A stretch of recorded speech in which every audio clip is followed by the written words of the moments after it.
We have some major news right now. Bipartisan outrage has exploded on Capitol Hill after the United States Coast Guard under Kristi Noem say that in the next month, they're no longer going to classify nooses and swastikas as hate symbols, according to Washington Post reporting. It's a bombshell of really epic proportions. They're no longer going to be recognizing swastikas and nooses as hate symbols because they could be too divisive, according to the Washington Post. And Kristi Noem, the Department of Homeland Security Secretary, who's responsible for all of this, she's getting massive pushback, massive pressure right now from Republicans and Democrats on Capitol Hill because this is just unacceptable to everyone. Everyone is literally saying, what the hell is happening with the United States Coast Guard? Why are we going to now allow Coast Guard members to potentially wear swastikas or paint a noose somewhere when they're clearly hate symbols and they shouldn't be allowed? So that's where we're at as a nation right now. Spread the word. I'll provide you more updates as we get more information. Spread the word. Follow along, stay up to date on all the news that you need to know about. More to come soon.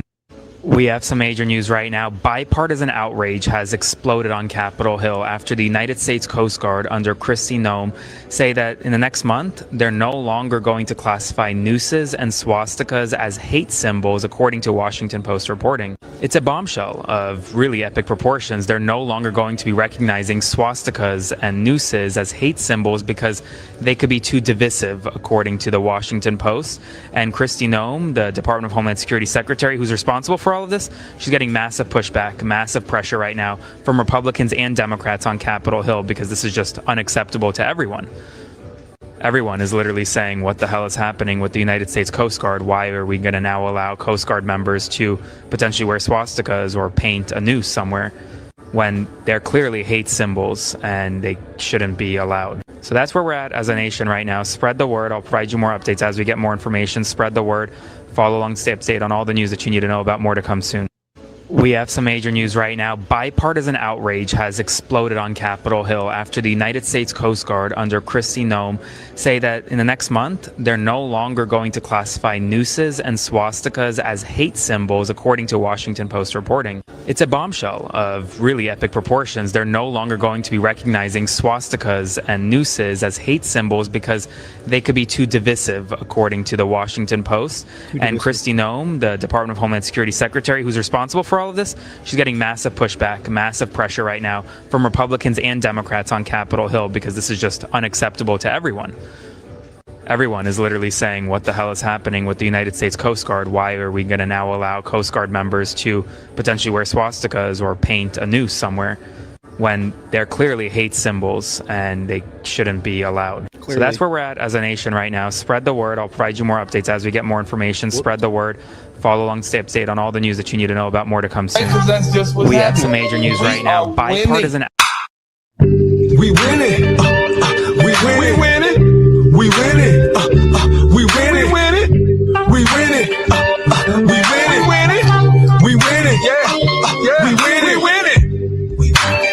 I know they hating out here. Yeah. I know they mad. They all in their feelings. But baby, I don't care. She calling the police on me and everything. Yeah. Somebody need to get on the phone. Call my attorney. Dealing with these hard-headed hoes who ain't learned. Salute, ladies and gentlemen. Welcome to Simple Shit TV. I'm your host, Alvin Holden, also known as Project 8020.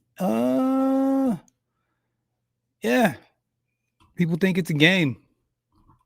People think it's a game. We've been saying it for years. But nobody wants to do anything about it. That's fine. It is what it is, right? It is what it is. I guess it's not until you threaten those people that are not to be spoken of. It's not until you threaten them this stuff become a big deal. But people been, using nooses as intimidation against Black folks since the origins of this country. But, for whatever reason, it's only now that that's something that, people want to be upset about it. But anyway, shout out to what's up, Broken Blade? How you doing, sir? Shout out to the chat.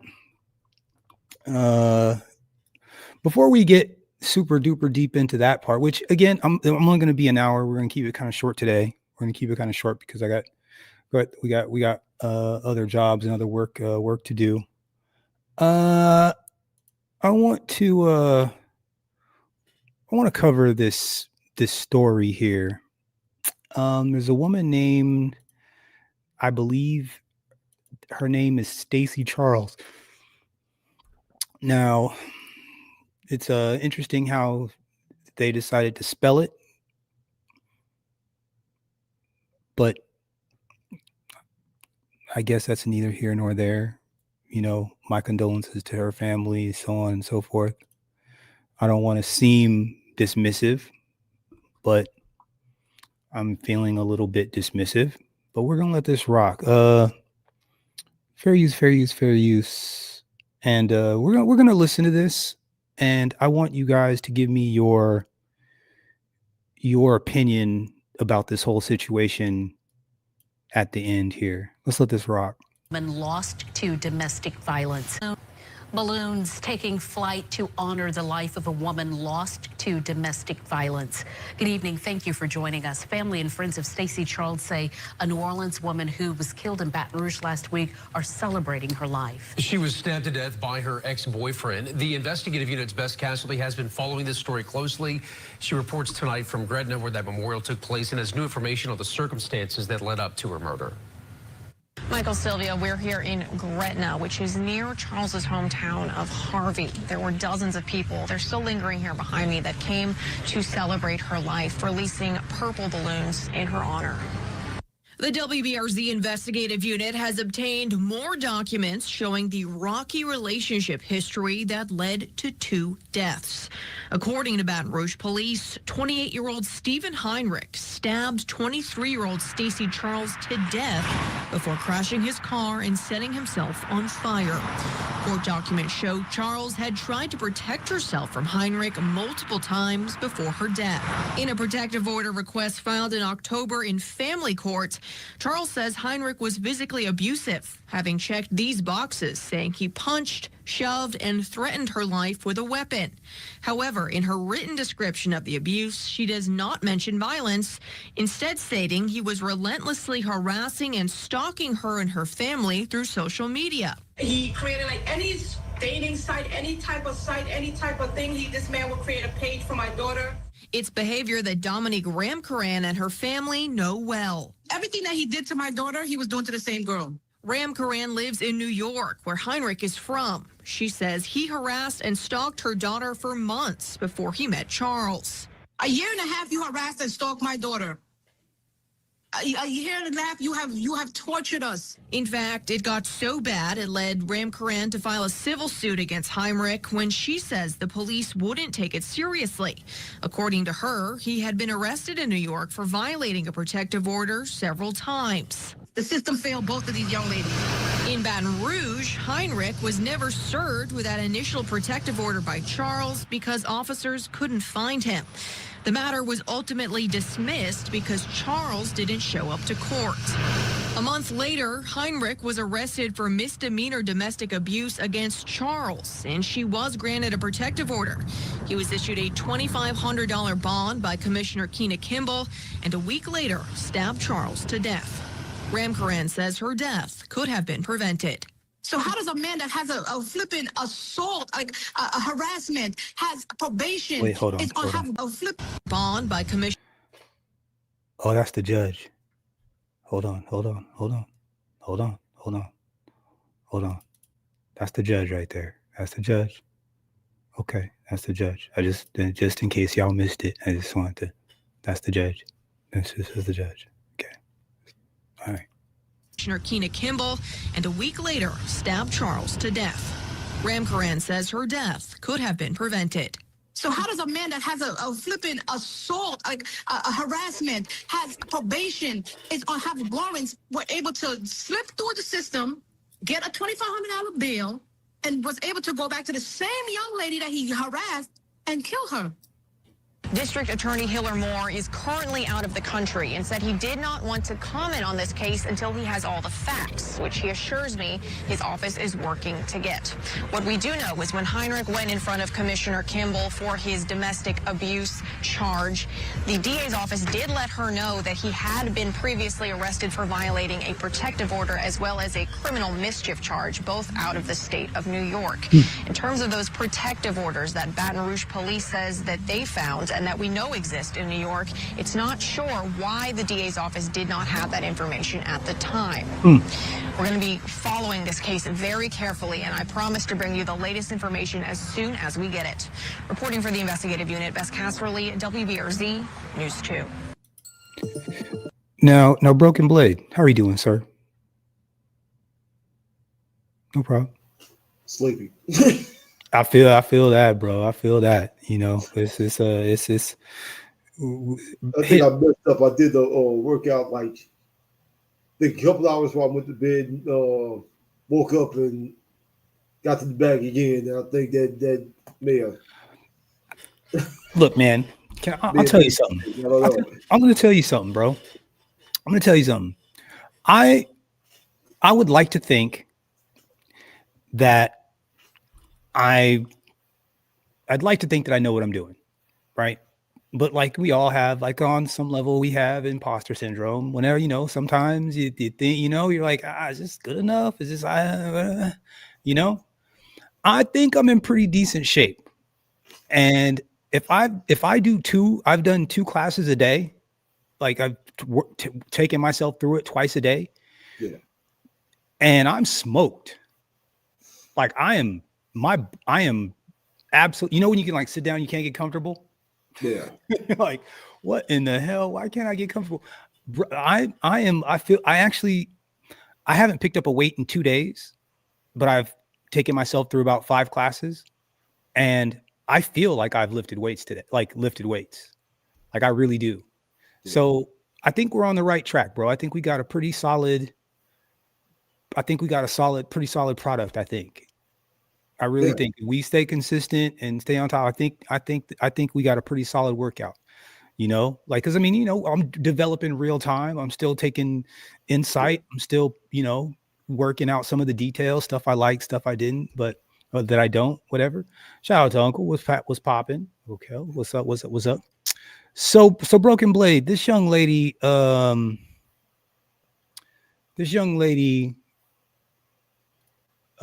she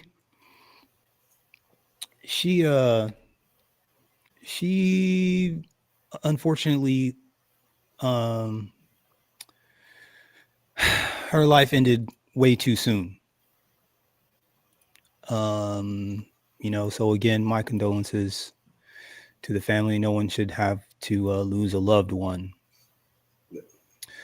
However, that does not mean that we can't examine her life and how she lived. You know, that does not mean that we can't, you know, dig up, because I mean, when it's us, they dig up old stuff, right? It's like, oh, he was a criminal and he did XYZ and blah, blah, blah, blase, blase.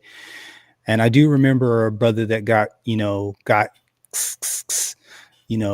perforated by a young OF model. And, you know, he was I believe a Nigerian or something. And, you know, he had some pretty not nice things to say about Black people in this country, and he didn't get a lot of to be a tether. He didn't get, yeah, he did, but he didn't get a lot of sympathy. In fact, you know, there was a lot of B-dubs, a lot of lovely ladies that jumped on the bandwagon when that happened, and they were all but, you know, dancing on his grave, and, you know, a whole lot of you get what you get, and yada yada yada yada yada. So, you know, I stayed out of it. You know, it was sad that he got taken out.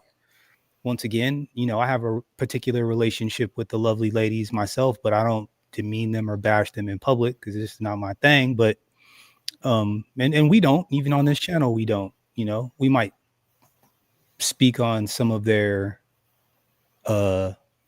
ratchet and dishonest behavior, but even then we keep it to a minimum. We don't really go hard on the lovely ladies around here. But this lovely lady here, if I'm not mistaken, is of Haitian descent. Some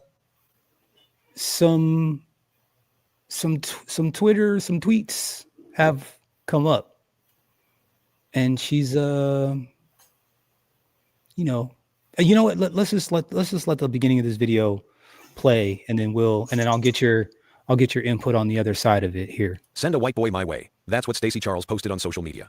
A wish, a preference, a call out to the universe, and Stephen Heinrich Jr. showed up like an answer to a prayer. Except he wasn't a blessing. He was a curse, disguised as what she asked for. White skin, dark soul. A man who hated black women but couldn't stop pursuing them. A man with 6 protective orders. A man who'd spent over a year terrorizing another woman before he ever met Stacey. She wanted a white boy. She got a monster. And by the time she realized what she'd invited into her life, it was too late to escape.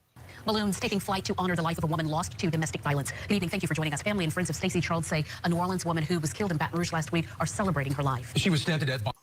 I'm not here to judge anybody's dating preferences. People like who they like. But that post, it's important because of what happened next. Because somehow... Send a YT boy my way.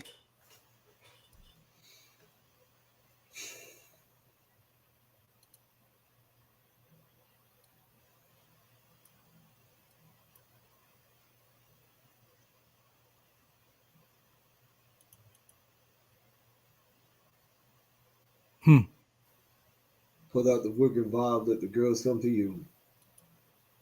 Look at this idiot.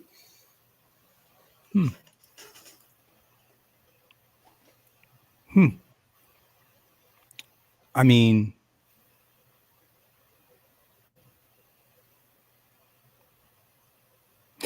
I don't like I like I said, I reserve the right not to care. Yeah.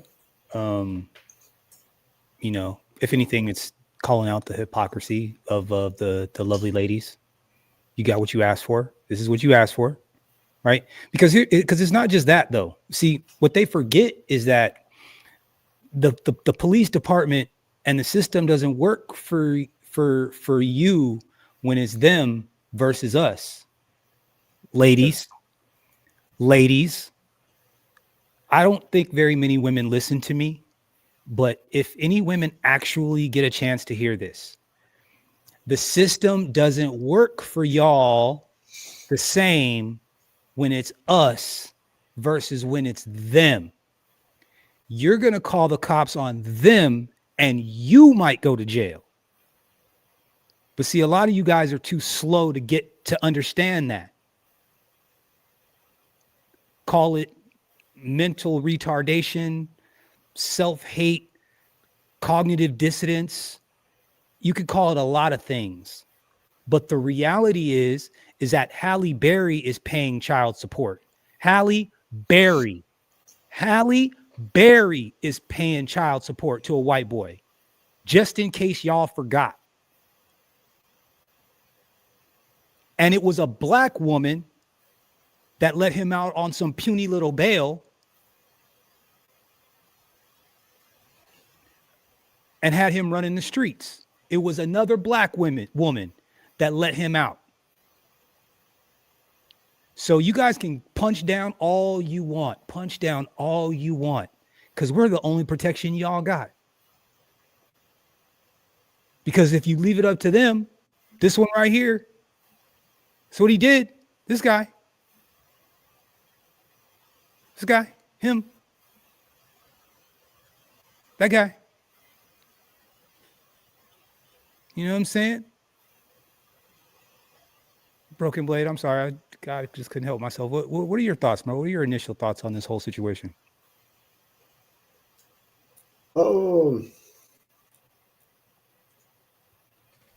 You didn't nail on the head as far as I'm concerned. It's like another example of hypocrisy. You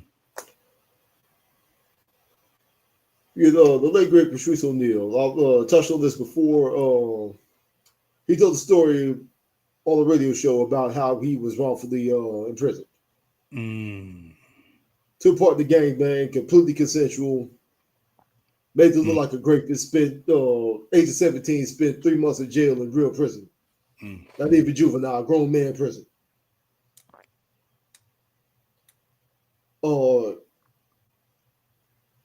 Due to like his friend having basically a psychological breakdown, fear getting raped in the prison, he was going like weeks without showering.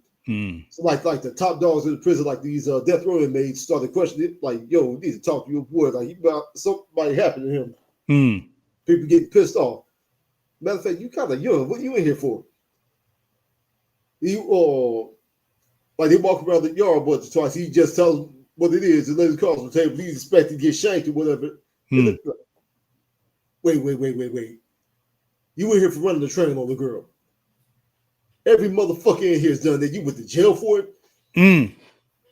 But thankfully, like he both of them got a pass because of that. Yeah. But he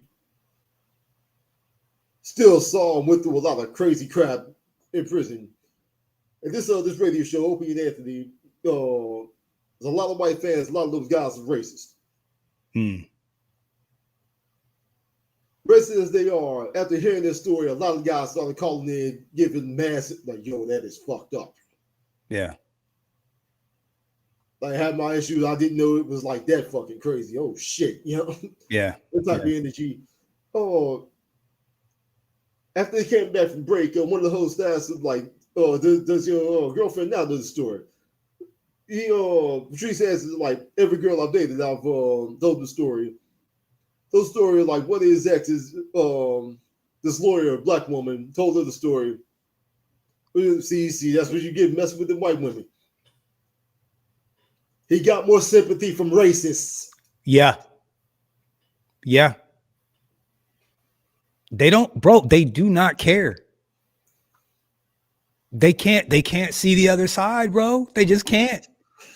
They just cannot. They will not. They refuse. They refuse to see the other side. They believe they are different. They will say that they want equal, but they do not mean it. Equal is not what they want. They want supremacy. They want to be supreme. They believe they are better. They believe they are supreme. Man, that sucks too. She's cute. That sucks. That sucks. What a shame. That's a shame. What a shame. But I mean, hey, you know,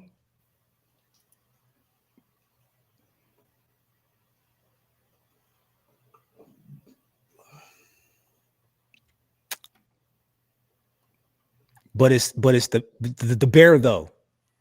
Yeah. The bear though. Zaddy or the bear? I'm sorry, man. Like, I will say this. I believe that there are some white ladies out there that'll ride for there's always somebody that'll ride for the other side, right? There's always somebody. But the protection comes from this side. You know? Like, you could be a woman and you can be a rider all you want, but if you've got a psycho, if you're sleeping next to a psycho, there's not really much you can do to protect yourself. This is all there is to it, right? White, black, yellow, green, doesn't matter. Purple, doesn't matter. A guy on the other side, you know, a woman gets out of pocket, you know, a guy can skedaddle before things go bad, before things go south. You know what I'm saying?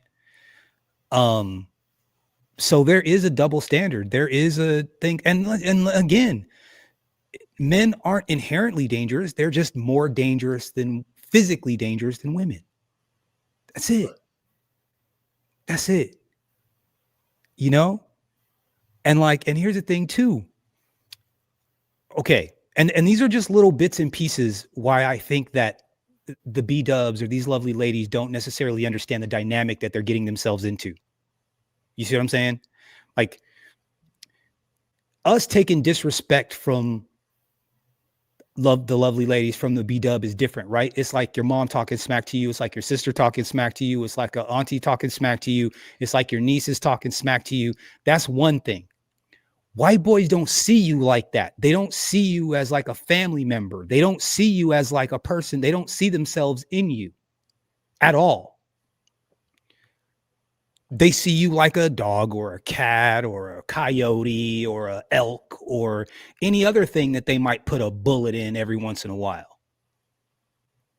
And so if you get out of pocket or get out of line, if you threaten them, if they see you as an immediate threat, either to their money or their well-being or their reputation, they will punch your ticket. I've never heard anybody actually say that to a woman before. Be like, look, these people don't look at you the same. They absolutely don't look at you the same. We could fetishize black men all you want, blah, blah, blah, blah, blah. Things get out of pocket. A black man can get the hell up out of Dodge. You, on the other hand, are a victim. You are a target. And if you go starting to talk crap to this white boy, like you think you can talk to your brother or your dad or any other male member of your family, he's going to punch your ticket. He's going to cut you up into little bitty pieces, and he's going to put you in the trunk somewhere or in the freezer. He's going to leave you in a parking lot leaking. They don't get it though. But they should be afraid of us. And keep in mind, what's the Gabby Petito, white woman. Yeah. They got into. Yeah. She was causing problems. Yeah. Yeah. Like the white boys aren't raised like we are. They don't have the kind of admiration for mama and the female versions of their family members that even think about this. All the pedophilia, you know what I'm talking about? Right? That's not our thing. We don't do that. We don't mess with kids. Black men don't mess with kids. This is not a thing we do. You might catch one every once in a while. That's probably something that's starting to come up a little bit more often because there's less men around the house. But that's not a thing for us. That's not a thing for us. For them, it is. And I think you got to have a couple different screws loose to be on that program, right? But that's the kind of guy you're looking for. Okay, bet. All right, that's cool. I mean, like I said, my condolences to her family. I don't wish that kind of stuff on anybody, but you know, I just wish black women would really understand the kind of danger that they're in. And like they can talk all that smack about black men online, talk. And oh, black men this, black man that, black man this, black man that. But when you really get it down to brass tacks, we're your last line of defense, stupid. Like we really are. You ran them off. And you ran them off or actively running them off or getting them locked up. What's her face? The track chick. Takari Richardson or whatever. Yeah. Sha'Carri Richardson, right? And that whole situation in the airport, she was the aggressor. She was doing all the hardcore, like blah, blah, blah, blah, blah. And then when the cops were trying to question her, she was trying to hang him out to dry. He was trying to save her. She was the one at fault. And she was trying to send him to jail. Bro, it's in their DNA. I don't know, man. I don't know. I'm not going to try to get too deep, but I guess I have my own opinions about that stuff or whatever it is. I want to date a black woman. I want to be with a black woman, but man, I tell you what, they're not making it easy. They are not making it easy. They are absolutely not making it easy. So anyways, I just wanted to, let's see. Should we look at Twitter real fast before we, let's look at X real fast before we get to the last thing. And honestly, I think it's a pretty interesting thing that oh no, it's wrong button. What the Coast Guard is doing, they're doing what we all already knew that they would do, but let's see what we got here. This is crazy. So yeah, Twitter is cold-blooded. What does it say? Black woman Stacey Charles ended by white man Stephen Henry Jr. after he was released by a black judge, Keena Kimball, on $2,500 bond. Send me a white boy. Yeah, that's crazy. My sweet baby Stacey didn't deserve this, and I'm so sorry I failed you. Yeah, it's kind of sad. Let's see. Stacey was such a sweet girl, and regardless of her tweets or preference, she did not deserve to be shanked to death by someone she was actively trying to get away from. In no way, shape, or form should this have happened, and there definitely shouldn't be a debate about it. There's no debate. I think people were just acknowledging her preferences. That's all. I don't know why people are so triggered. She has preferences, right? I think everyone is just making note that, you know, it's sad that she's no longer with us, but she had her preferences. 23-year-old woman shanked to death by her boyfriend who set himself on fire and passed. BRPD said Stephen Heinrich Jr. fatally perforated Stacey Charles, then crashed head on and hit him and lit himself on fire. He passed from his injuries. This occurred in Baton Rouge, Louisiana. Freaking Cody, what's up, man? What's in the water down there, bro? Cody, what's in the water down there, man? Y'all tender ass N-words really bashing Stacy for real behind a preference that ain't even important. She got ended by a psycho. What the F? That's funny. I wonder if I were to go back and look at her tweets and see like what she said about some of these other cases that were the other way around. I wonder if she would have the same type of energy. If I had to put money on it, I would say that she probably doesn't.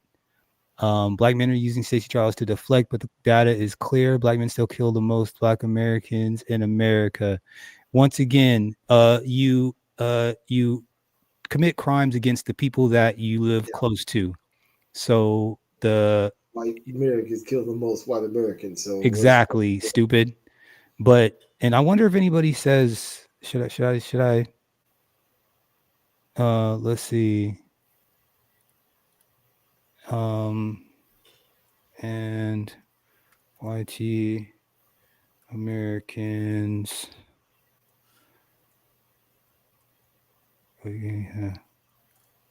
Oops, sorry, I'm trying to type in. Kill the most YT Americans in America. FYI. We're not gonna. You know what? We're gonna. Oops. I can type really. I usually don't type live like this. There we go. Stay blessed. Let's see. Yeah, she's got a lot of so she had her preferences. See? And then homeboy, there's what's his face. Prayers and condolences. However, her story and Christian Owamseli's story ended the same way, both rooted in self-hatred. For the sake of interracial sexual access and being the opposite race won't help you cure your own self-hate. Yeah, I mean that's a real thing, man. I think it's possible to have Broken Blade. Do you think it's possible to have interracial relationships that are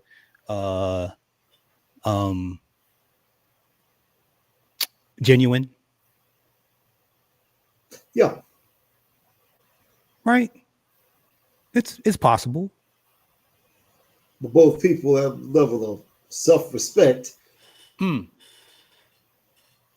up with racial slurs and nonsense like physical, emotional abuse, and all of this, just to say you're with a person of this race. Most people like that, they're not looking for a specific race, they're looking for personality more. Okay, so tell me something. Okay, tell me something. Happiness. Okay, all right. Well, okay, so you're saying, so do you think that if you are a non-melanated person dating a melanated person, and the non-melanated person can tell that the melanated person's got self-hate, do you think that affects the relationship? Like, do you think that right? So like, so if a white person, if a non-melanated person is dating a Black person and they're not a self-hating individual, right? And they have some pride or dignity in themselves, do you think that relationship goes different? I believe it does. Hell, I don't know. I don't know if it was a trial of the last population or what. I've heard a couple of white guys that have ranted about like dating Black women, and they call them massa. And they're like, yo, what the fuck? That ain't cool, man. And they think it's funny. And he's not amused. Yeah, no. I think that sets a terrible precedent. Yeah. To say the least. That sets a just terrible precedent.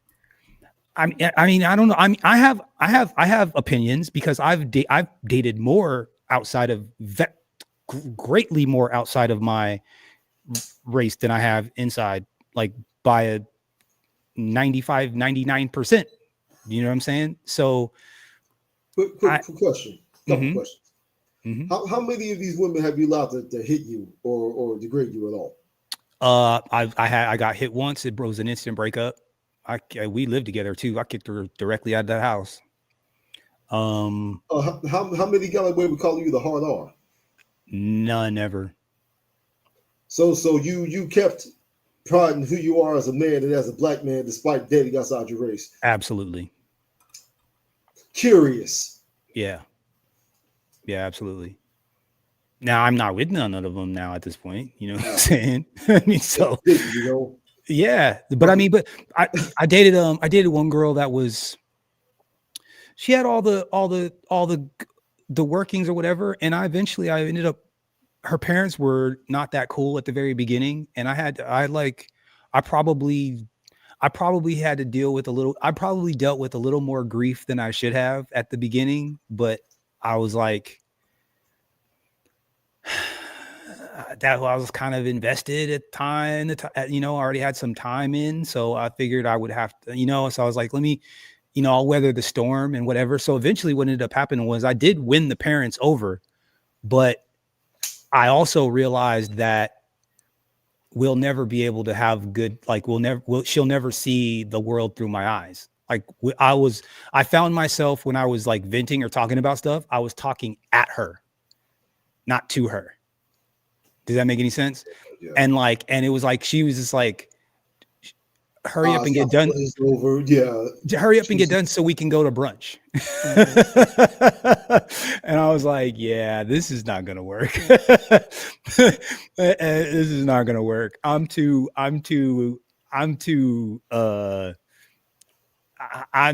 feel these things. I gotta communicate this kind of stuff. So it ended up being, and by the end, she's like, I don't understand, or I'll get better and I'll learn how to whatever. And I'm like, no, you probably won't. Nice try. It's cool. I get it. It's all good. I'm not tripping. You need to go find you a nice little rich white boy. It's cool. I'm not mad. My feelings weren't even hurt. My feelings weren't hurt. You know what I'm saying? She was from a very affluent northwest family, well, actually her pops was from Chicago. But she was raised in like Seattle or whatever, and they're, affluent family or whatever. By the end though, pops was like, are you sure you we can, how about cause I put her on the treadmill, got her fit. I got her back down at Division I volleyball. She played D1 volleyball. I got her down to volleyball weight, and her parents were greatly appreciated. Patriotism reason for black men to enlist in the military, getting benefits from service so we can understand. Man, we're gonna talk about it. We are gonna talk about it here in a second. I dated one black girl my whole 51 years. They paid me attention in middle school ever since. I had the cold shoulder and the death stare from Keisha. So yeah. Same. My experiences have been pretty much the same also. Well, before we move on, let's close out with this. Like what many of our lovely ladies don't seem to understand. The whole Swirler mindset, this Swirler movement is a psyop. Feminism, especially the black community, is a psyop. The worship of white men, the hatred for black men. Hell, pushing of LGBT on the black community. Psyop.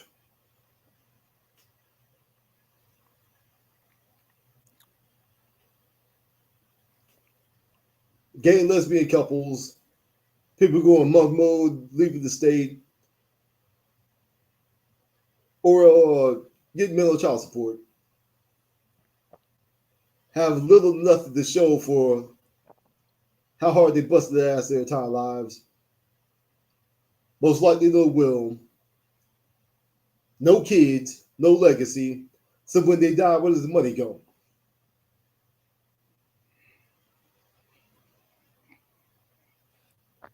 There's a reason the serpent went to Eve and not Adam. It's the weaker vessel. The weaker vessel.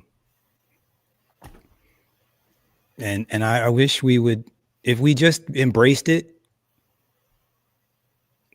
I think things would be a lot easier for everybody, but it's just not, we just can't, they take offense to that, and it's like, don't take offense to it. It's just, it is what it is, like you don't have any protection. I'm telling you, Broken Blade, look, just to build on what you said, they don't look at you the same. They don't look at you like you're a regular person in their family.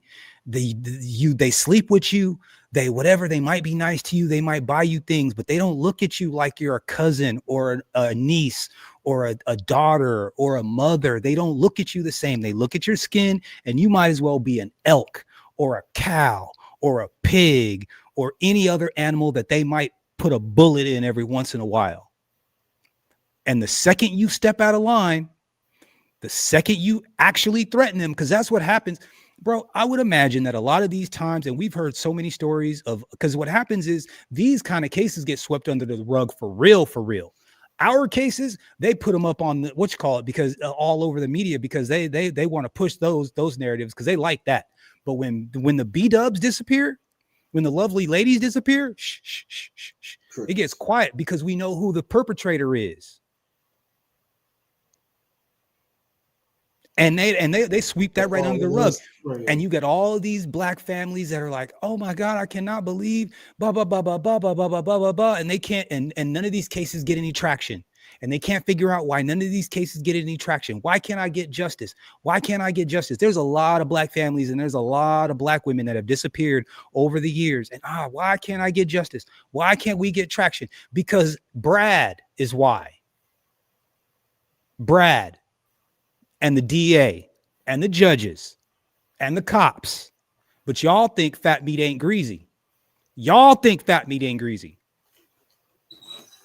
So that's on y'all. So, like I said, a man is a man. Look, if a man gets taken out, like this dude right here, what's his name? This brother right here was on some other stuff. And then look, again, you get what you get sometimes. What was his name? He had Telbo Rackins. Was that really his? I think that he did have one of them names like that.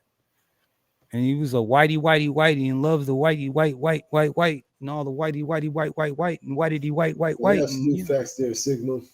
What's that? Sad facts. Yeah. To their own demise. It's unfortunate. Yeah. I feel bad, bro. I do. I just, again, just if any ladies actually hear this, you have to keep just this one point. I don't care what you say, and you can talk all the bad stuff about black men all you want. There is no way that these YT people look at you like a son does a mother. Like they don't look at you like nieces and nephews and cousins and stuff. You're not kinfolk. They don't look at you the same. And the second you threaten them, meaning you threaten their money, their livelihood, their reputation, they will pull the plug. They will absolutely pull the plug and get away with it too. But don't listen to me. Don't listen to me. I've just listened to a bunch of white boys talk before, and I know that they don't look at y'all like you're human. I'm just saying, they really don't. Now, maybe white women don't look at black men like they're human either, but white women have a harder time with firearms. I'm just saying, and knives. That's all. Anyway, so shout out to everybody in the chat, man. Look, do me a huge favor. If you haven't hit the like button, hit the like button on the way in or on the way out. If you're not subscribed, please subscribe. That'd be dope. I really, truly appreciate it. Look, we're not going to go super duper deep into this. I think we're only going to be on here for another 15 minutes or so. But I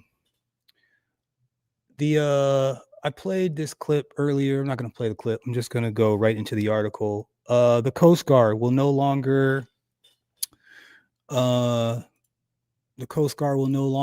classify, some of these things here and nooses as hate symbols. The military service, which falls under the Department of Homeland Security, has drafted a new policy that classifies such items potentially divisive. Now, chat, talk. I need you guys to chime in really quick. How many of you guys have been in the military? My pops was in the Marine Corps. I never went, but I was raised by someone from the Marine Corps. So in my daily life, I have a very militant kind of energy to me. Oftentimes people believe that I went to ask me if I've gone to the military, or if I was in the military. I suspect I would probably fit in and do quite well if I were in the military. But part of the reason why I didn't go into the military is stuff like this. How many of you guys have been in the military? Just chime in the chat. I'm going to come back to you. Let's see. I was close. Was that Cody? Okay. U.S. Coast Guard will no longer classify the swastika and the emblem of fascism and white supremacy and inextricably linked to the deletion of millions of. Bro, isn't this really crazy how they'll talk about that symbol, but they won't. But the whole noose and hanging of black people just doesn't get mentioned, right? It's like they have this one thing and then they throw black people in there to give the thing legitimacy, but it's like they don't even, it's like you guys didn't even do anything about the black stuff though. Like the nooses part, like what about that part? Can somebody talk to us? What happened to that part? Can we get a little bit of relief? Us black people, 85% of the hate crimes are against black people, but I don't know, like, can we get a little bit of relief? Maybe, I don't know. Maybe. Instead, the Coast Guard will classify the Nazi area Nazi because look, you could see they're not even concerned about the noose, broken blade. Instead, the Coast Guard will classify the Nazi area insignia as potentially divisive under new guidelines. The policy set to take effect December 15th. Similarly downgrades the classification of nooses in the Confederate flag, though display of the latter remains banned, according to documents reviewed by the Washington Post. So the Confederate flag remains banned, but not the old noose, though. Certain historical displays of artwork where the Confederate flag is a minor element are still permissible according to the policy. Though the Coast Guard is not part of the Defense Department, the service has been reworking its policies to align with the Trump administration's changing tolerances for hazing and harassment within the U.S. military. In September, Defense Secretary Pete Hegseth directed a review and overhaul of those policies, calling the military's existing standards overly broad, saying that they jeopardize troops' combat readiness. So the need to be able to brandish a noose or a swastika. That's a fact. That's a fact. That's crazy. The Coast Guard declined to provide comment before the publication of this report. Subsequent to the publication, Coast Guard spokeswoman Jennifer Plozai said by phone that the service disagreed with the Post reporting, but intended to look into the policy changes. Coast Guard spokeswoman said by phone that the service disagreed with the Post's reporting, but intended to look into policy changes. So the person representing the Coast Guard, okay, we will be reviewing the language. Huh. I wonder if they just hoped that no one would notice. Probably. Right? It probably just was like, I hope nobody notices the shenanigans we're about to pull. Any display, use, or promotion of such symbols, as always, will be thoroughly investigated and severely punished, Lunde's statement said. Now, I've heard lots of stories about racist behavior in the military. Part of the reason why my pops got out of the Marine Corps was, I believe there were some people in the Corps like that were around him that I truly believe that he thought he was going to end someone's life. He was like, I'm gonna end up punching somebody's ticket, and I got to get out of here. And that's why he got out of the Marine Corps, because it was so prevalent, and it was something that was. He mentioned it was prevalent all the way up and down, from boot camp all the way up to whatever. And he was an MP. So he's a military policeman. So you can imagine black military policemen, you get some rowdy white boys that have had a little bit too much to drink and you're trying to get order. So you can understand how that might go. You know what I'm saying? And what kind of disrespect will come that way. Just you can use your imagination and understand what that might have been like. So that was his experience. David Goggins in his first book. Mm. He was geared up to join SEAL Team 6. Mm. All of their requirements, written tests, physical standards, flying colors on all of that. For the final interview, it was nothing about his career, nothing about his accomplishments in the military. Mm. It was all basically we crack a lot of nigger jokes here. We got to make sure you're cool with that before we let you in. I've heard almost the exact same story multiple times from multiple different people. Absolutely, like they full blown let you know ahead of time. Yeah, absolutely. How did he respond to that? His response, I love how he put it. It wasn't at all nervous, wasn't intimidated, big smile on his face. It was for the first time, it was out in the fucking open. His response like, all right, that's cool. I have no problem with that. Just understand I'll be clapping back. And at the time, they didn't seem to have much of an issue with that. But all of a sudden, there's something come up with paperwork. Stuff's gone missing. We might have to do an assessment again. Yeah. Yeah. Yeah. That's a pretty interesting predicament to be in,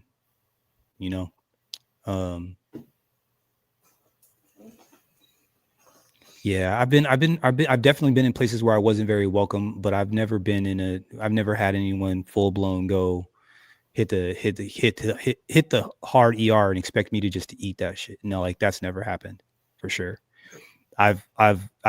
People have let it slip around me before. People have referred to other people before. I've had some dudes that were mixed, super comfortable around white boys, and they thought that they could say it, and I've had to check them and be like, hey man, I don't use that word, especially around white folks.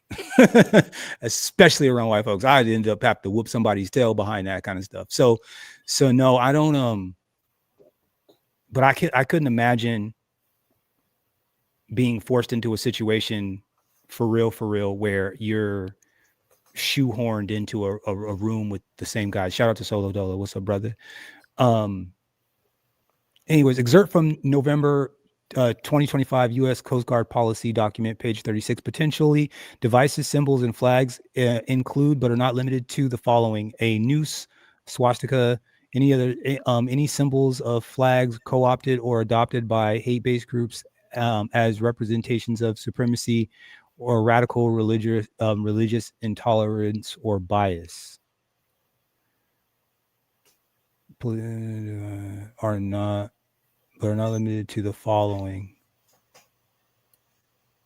The following is a non-exhaustive list of symbols whose display, presentation, creation, or depiction would constitute a potential hate incident: a new swastika, supremacist symbol, Confederate symbols. Like, because here's a real situation, guys. Like, let's just be real. Like, what is this really? Like, what's the real deal, right? The real situation is when some of these white boys do some of these things to us.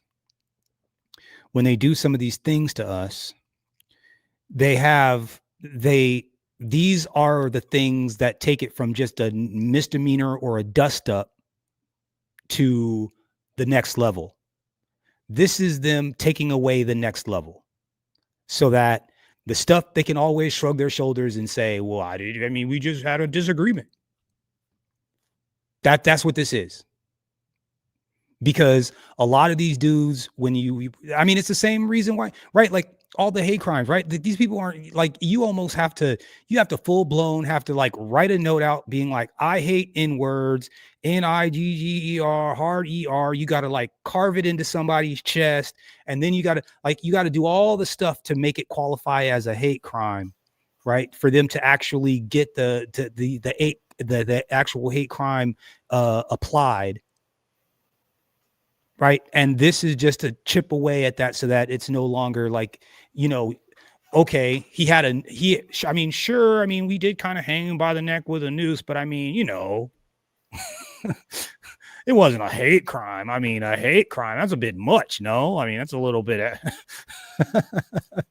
it's a little hate crime is a little extreme, no, isn't it? Right? Like, I don't know. Yeah. That's crazy. Coast Guard official who had seen the new wording called the policy changes chilling. We don't deserve the trust of the nation if we're unclear about the divisiveness of swastikas. And the official said, speaking of a condition of anonymity because of fear of reprisal. What about the nooses, though? Ain't that crazy, Broken Blade? Ain't that something?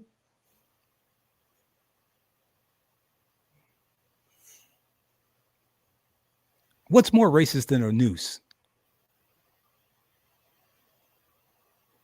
Is there anything more racist than a noose? Very little. Could be.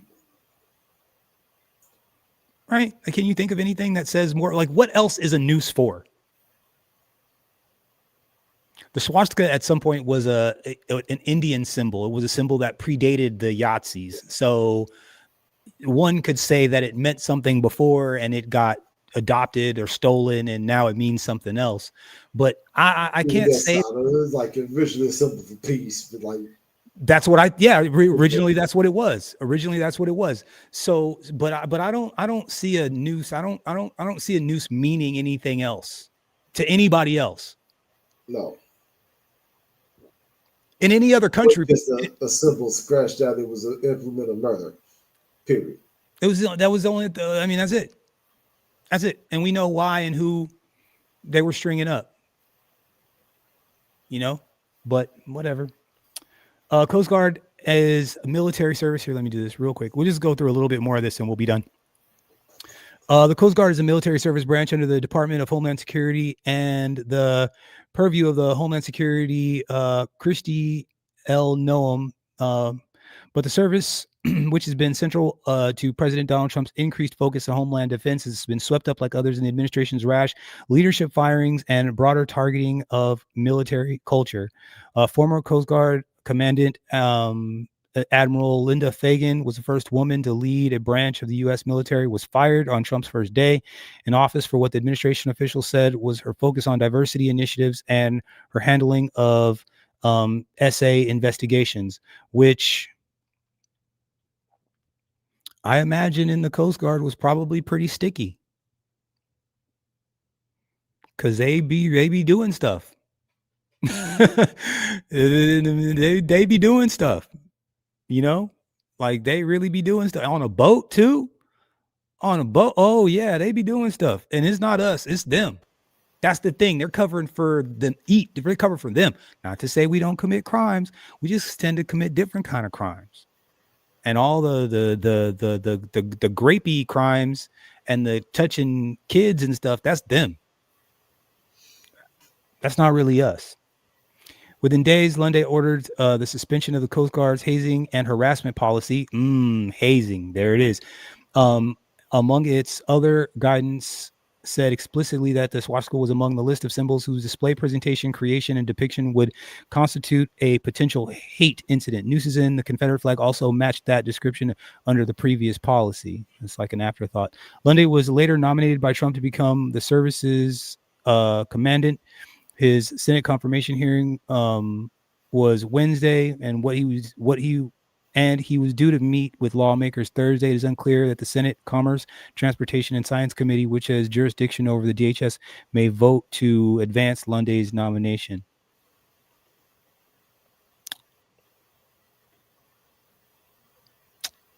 Yeah, whatever. I guess I'm not, I don't know. Like I said, just calling out the hypocrisies, stuff we're noticing. It's interesting is all. I thought that it was kind of an interesting tidbit of information. Unfortunately or fortunately, it popped into my feed and I thought, you know what, this is something that it's not going to get me kicked off the internet, hopefully. by just talking. Trying not to. I already got hit with a freaking warning for talking about somebody else, letting somebody else say what they wanted to say, but we're gonna have to be whatever. So what do y'all think? I mean, at this point, I think the majority of us are already kind of beyond our military years. And I imagine that if, there were people jumping the fence trying to take over the United States, I have no doubt every single one of you guys would pick up arms and defend your homes.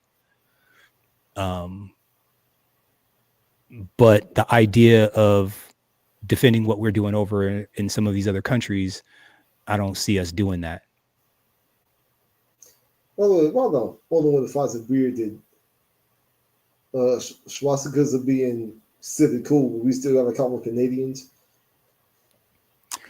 I think it's because you know what, Broken Blade? I think that they don't really care. I think that they see that as an opportunity they use that to be able to garner sympathy. So if that's nowhere around, then they can't be a victim. Like that's the ultimate, they're the ultimate victim, right? That's the only thing that puts them in the same category with us, right? Like that's why everything for them is always attached to a noose or slavery or whatever. It's because if you take us out of the equation, if you take that off of the equation, they can't be victims anymore. They're not being victimized. They have to create the victimhood. So it's almost like they have to they have to create controversy with that stuff in order for them to be able to be the victim. Like that, it won't work otherwise. So because them people don't even go into our military. They go over there to the IDF. They don't even go to our military. Like, what are we even talking about? The only people that go in any numbers or over index in the military is us. Is us. But they be shoehorning that schmammism in there.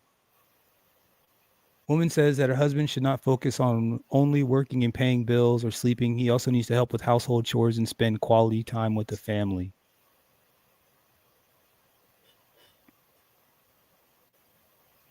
I don't even want to hear what that woman has to say. I'm sorry. Yeah, fuck off. Yeah, I don't really want to hear that.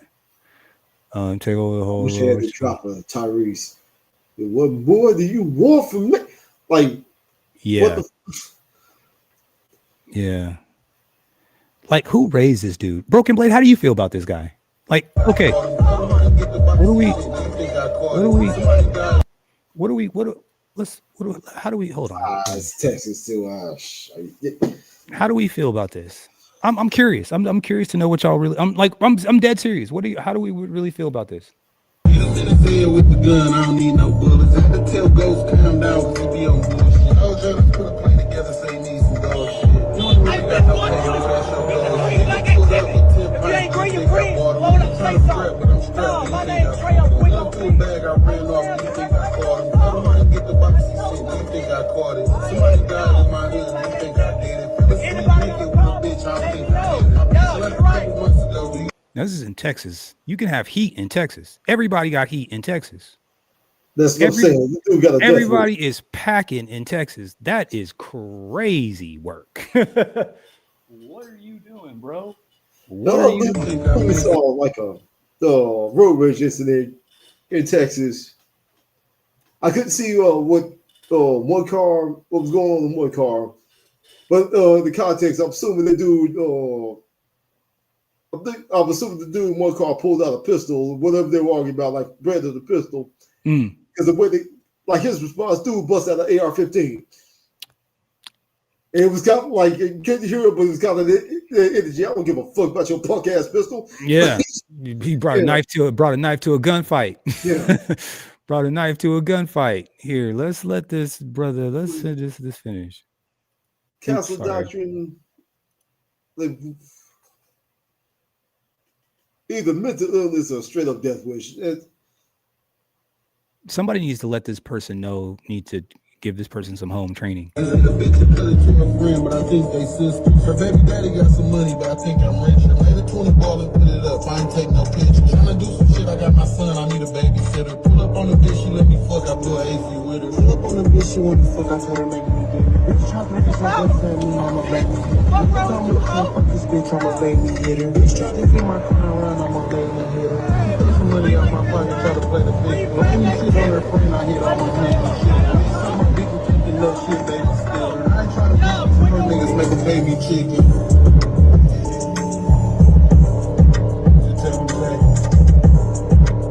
You can thank me later.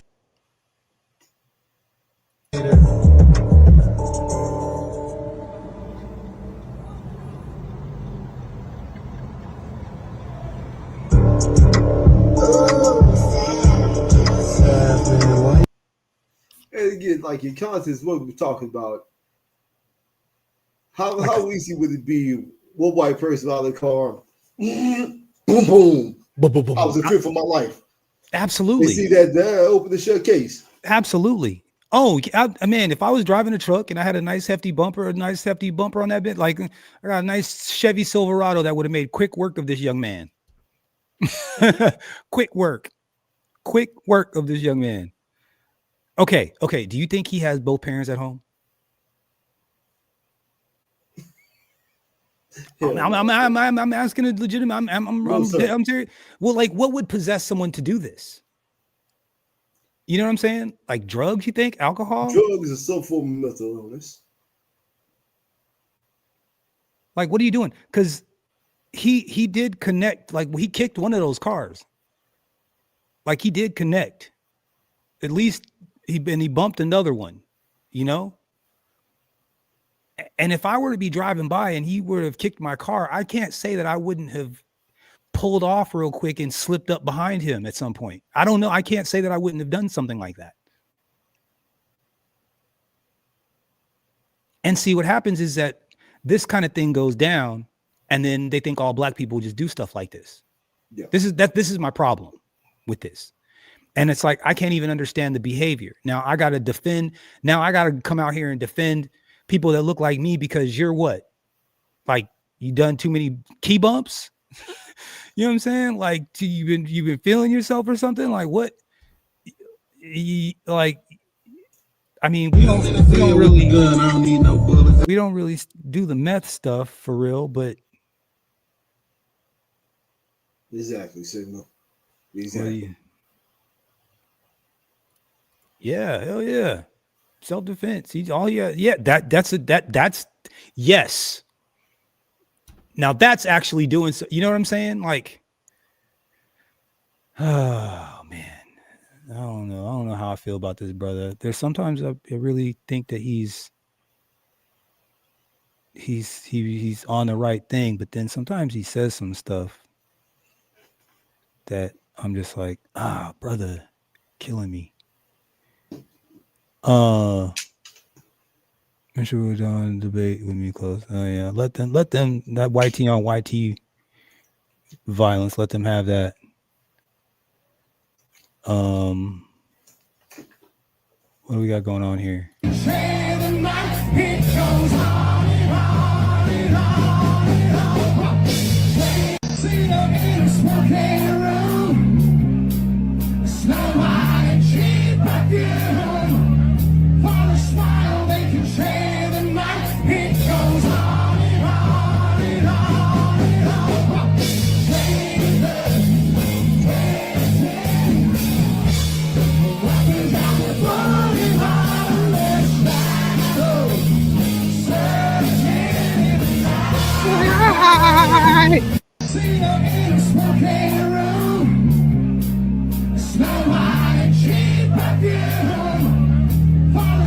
Broken Blade, have you ever I've been around a lot of white people.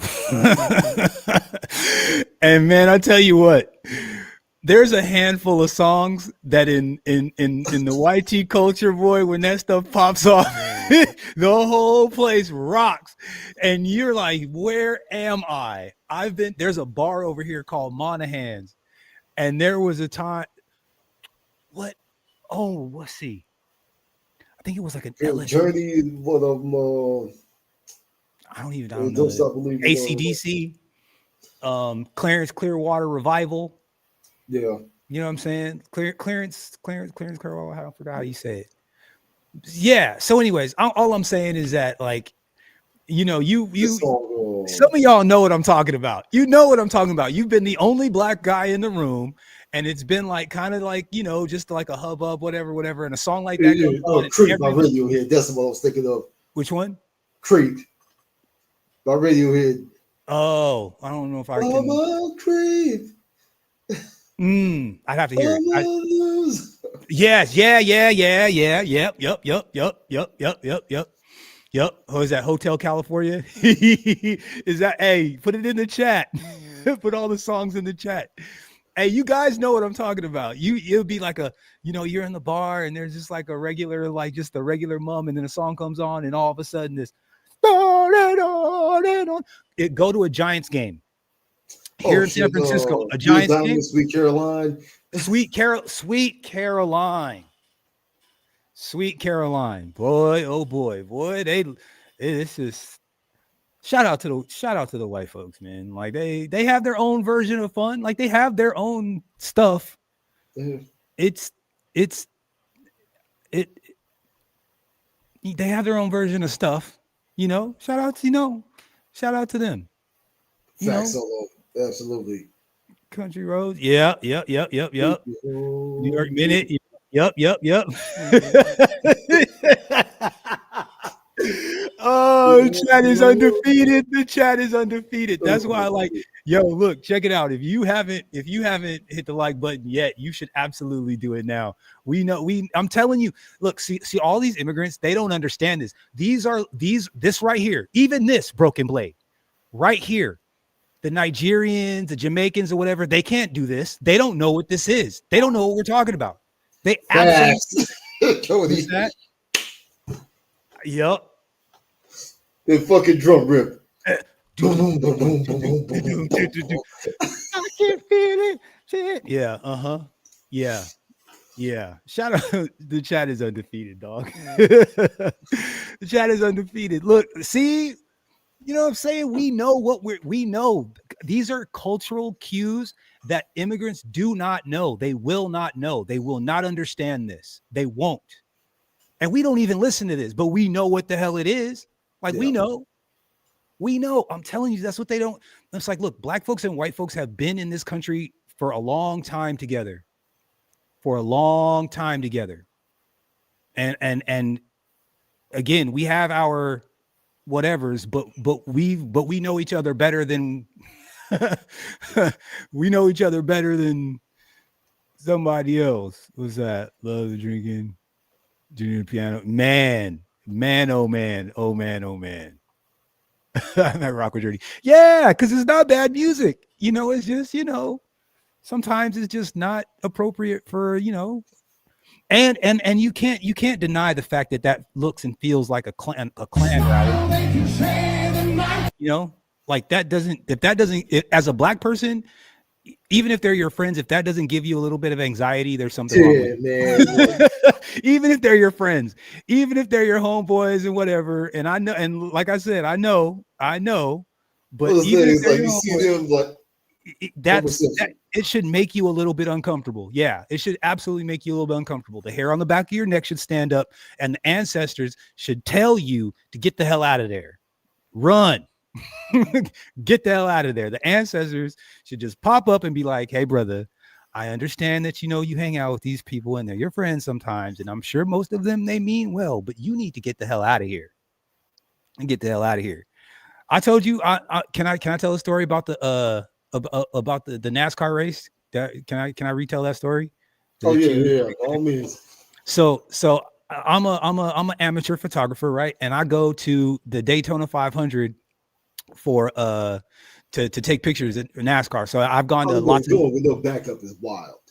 Well, I went with backup. They were just little British men, which in the moment I didn't exactly understand that they didn't understand what we were walking into. To be honest, Blake, even Mike. What's that? No, back up. You know what I'm talking about. Yes, I do know. So we go in, And this was like, bro, this was like right at the beginning of, this was like Trump 1.0 in Florida, where, brother, you know, like I saw the big, super big trucks and I saw a Trump airbrushed, all buff, like a buff comic Trump with the AR-15 and an American flag, like airbrushed on the back of somebody's truck, like on the tailgate. You know what I'm saying? Like that is the part of Florida we were in, like Daytona Beach, Florida. You know what I'm saying? I had never even seen anything like that. Like gun racks in the, you know, trucks 5 feet off the ground, gun racks with all the pews. Sorry, you know, the whole nine, right? So that's already kind of a little bit of it. That was like, even for me, and I went to college in Colorado. Even for me, that was a bit much. I was like, what the hell is going on? So you walk into Daytona. Yeah, I see some of that around here. Right. So you walk into Daytona, and and the track has a campground on the inside of the track. So the track is, you know, it's a 2.5 miler track. So inside in the infield, there's a campground there. So you got to park way out, and you walk in, you kind of walk through this tunnel. And I remember one of the little British dudes that I'm with, he's seeing these people with the MAGA hats. It wasn't quite MAGA there, but it was like red hats. Yeah, people had MAGA stuff on at that time, you know. And he was, oh, I'm curious. I just want to ask him about blah blah blah. And there's a couple times where I had to be like, yo, chill, like leave Meemaw alone, leave Meemaw alone. Don't be asking her about her red hat. You leave her alone. So, anyways. The only sit your British liberal ass down, get us all fucked up. Gonna get us killed. Yes. Gonna get us messed up out here, right? So we get inside. I probably saw maybe 5 black people all day, and they were like part of the staff, like they were working there, you know, like janitors and whatever. So but you know, I went around taking my pictures. I got my camera. I had press credentials. I had press passes and everything. So it was official. So we're down. The race gets over. The race ends at nighttime. So it's all lit up. It's got lights around. So it's pretty lit. Like, you know, if you're down on the track and in the pits, it almost feels like daytime. Like, you know, it's nighttime, but it's daytime. The lights are super, super bright. Gotcha. Well, if you've ever been at the end of a NASCAR race, 15 minutes after the race is done, those cars are packed up. The garages are empty, and those trucks are already steaming to the next location. 15 minutes. I'm not joking.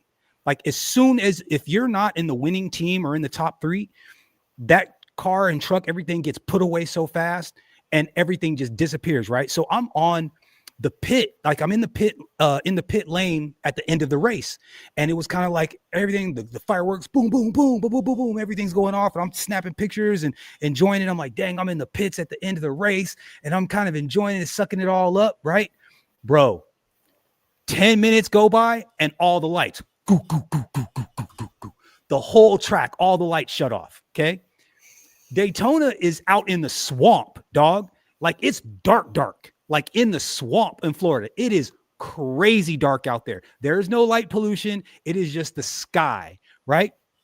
All these lights turn off at the same time, and it just got pitch black, like instantly. And I was like, oh shit, like what the fuck? Like what the? And you know, when you just all of a sudden, if you just can't see anymore, suddenly, like you, like just the, you know, the back of your hair, the hair on the back of your neck stands up. All of a sudden you got anxiety now, right? Like, what the hell? Okay. So all the lights go out. I'm thinking, bro, I'm like 4 miles away from the car. Like I got to walk 2 miles just to get out of the track, right? So instantly I'm like, ooh, this feels weird, you know? Yeah. So my level of concern is starting to kind of creep up a little bit. So I'm like, hey man, we need to go. Like, we need to, no. We need to go. Right. So we start going out, bro, walking through the campgrounds. Now these hillbillies have been drinking all day long, all weekend long. The campgrounds, it's just black. Like, I can see where the street is way, way, way over there. But like, for between me and like where the edge of the track is, it's pitch black except for fires. I see bonfires between me and over there, and all I hear is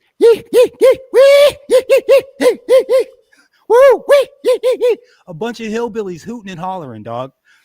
I'm freaking out. Damn, man. Freaking out, Broken Blade. I am tripping. I'm like, yo, get me out of here. And these guys are like, well, what the hell is that? What's going on? I'm like, bro. I'm like, and I try to explain it. The best way I can explain it is if you know when the baby sea turtles, they pop up out of the sand and they don't know exactly what's up, but I just gotta get to the water. I just gotta get to that's what I felt like. I felt like I just have to get the hell out of here. Like yes, that's what it felt like. I was like, what is going on here? Yee, yee, yee, yee, yee. Woo, wee, yee, yee, yee. I've never heard anything like that before. And it was coming from all different directions, bro. It was I don't know whether they were really talking to each other. I don't know if they were just fucking around. I don't know what the whole situation was, but they were hooting and hollering and yipping all over. And all you can see is just these bonfires, like every 40, 50, 60 feet, just bonfires. I was like, yeah, no, I got to get out of here, bro. Yeah, I'll never do that again. Africa by Toto. Yeah, you right. That's hilarious. Anyway. Yeah.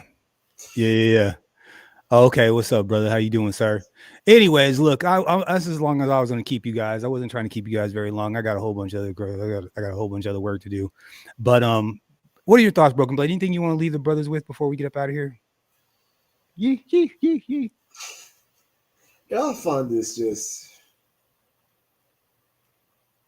increasingly stupid.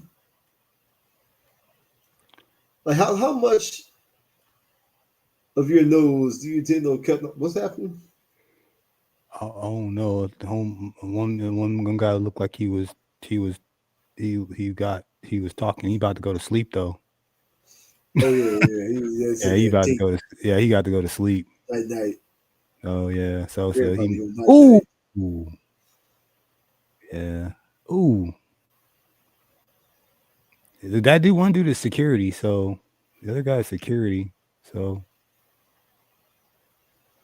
yeah, we don't condone violence. I'm sorry. Go ahead. My bad. No, you.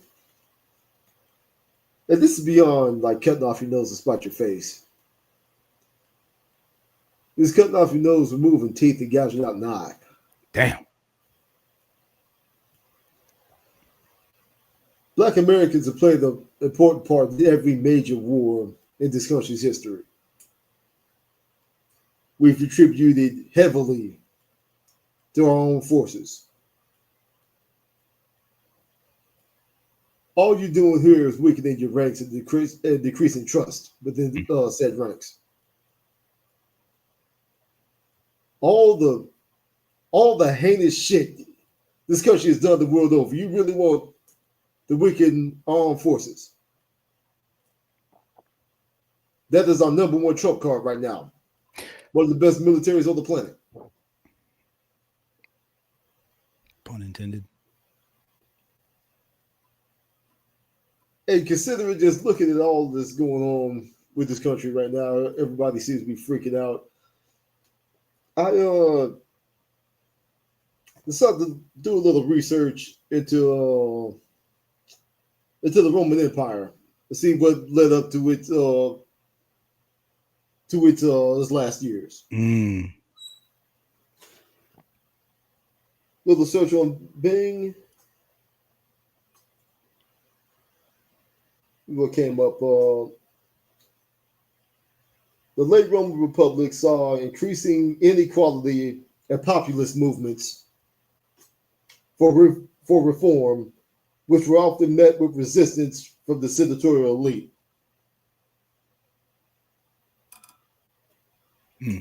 By 5th century AD, the empire faced political fragmentation and economic decline, leading to loss of control over vast territories.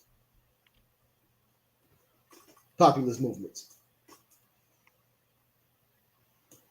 MAGA, fragmentations. Yeah.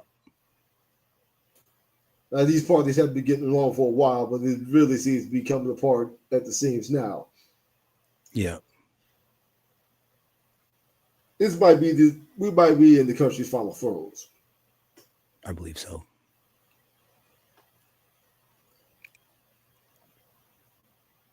From this country's inception,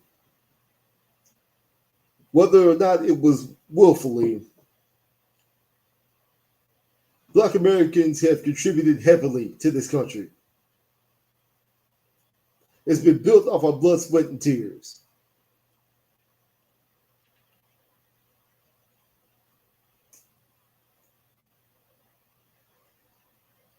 And any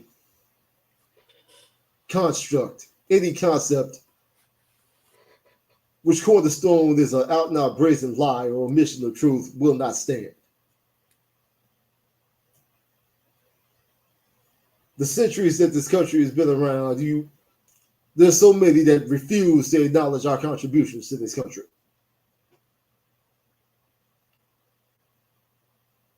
So it's no small wonder that there is a portion of this country that is sitting back and praying for this nation's downfall. They might see it as a long overdue common debt. I'll land my plane there.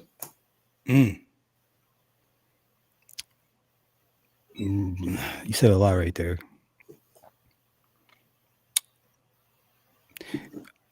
And I mean, I know I said I was going to end everything, but what do you, how, when you say final throws, how final, like, as far as like, what do you, if you had to put a timeline on it, what do you think? And what does that really look like? That's a good point. Do you think? If we're lucky, 10 years, something tells me. If it keeps going like this. I've heard some people predict by 2030, you want to be out of the country. But the way it's going, like, just saw a show earlier, the politician got busted for stealing disaster fund money. I saw that. Yeah. That's where I think. That's where I think is going. That's where I think is going. That's where I think is going. And not just that. It's that the politicians should have a healthy fear of the people of society. That's what should keep them on the straight and narrow, right? So here's what happens. Rich people get to the point to where they're so rich that they can isolate themselves from the community. And then they're going to keep doing their thing and stealing from the bottom. What'll happen is eventually we'll run out of money. It's already happening, right? I'm seeing kids that are doing buying pizzas on financing right now. Yeah. Like, there's all sorts of crazy things that are happening. So that's already happening. Credit card debt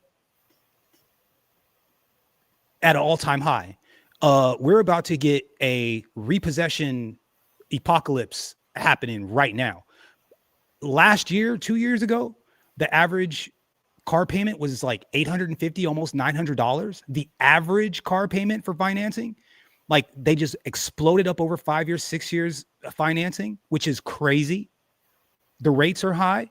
Like, I was in the car business, so to me, alarm bells are going off, because what happens is, what are the first things people, the people, they'll pay their house note, but the first thing that they'll stop paying is their car note when things are bad.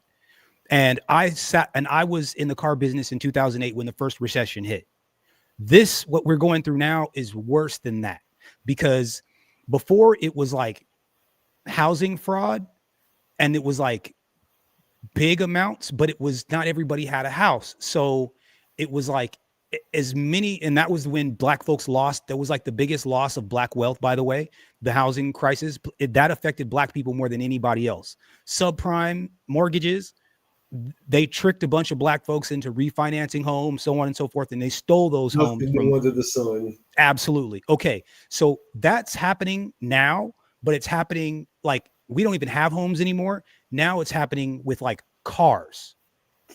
So it's like it's squeezing what little scamming, you know what I'm saying? Like, you can't even get, you can't get your credit up enough to buy a home, but I can overfinance you on this car. You can get upside down in this car, and those are getting taken away. You see what I'm saying? And that sounds like, to me, like, again, how Rome felt like the day that it really it was done. They're taking people financing pizzas. Yes. The American citizen is going to be so bereft of hope. Yes. By the time Russia and China say, okay, they're weak enough, it's time to go in on foot. Lock and load, boys. They won't even Americans have to. like, no what, fuck it. They won't even have to. White House just up the street. Yeah, they won't even have Open to. the gates for them. Yeah, they won't have to. They won't even have to. We're gonna. It'll be Mad Max. It'll be Mad Max. What'll end up happening though, the financial institutions are going to crack. They've printed too much money. They've devalued the dollar too much. The country is in the clutches of corporate America to the point to where they've legislated responsibility away.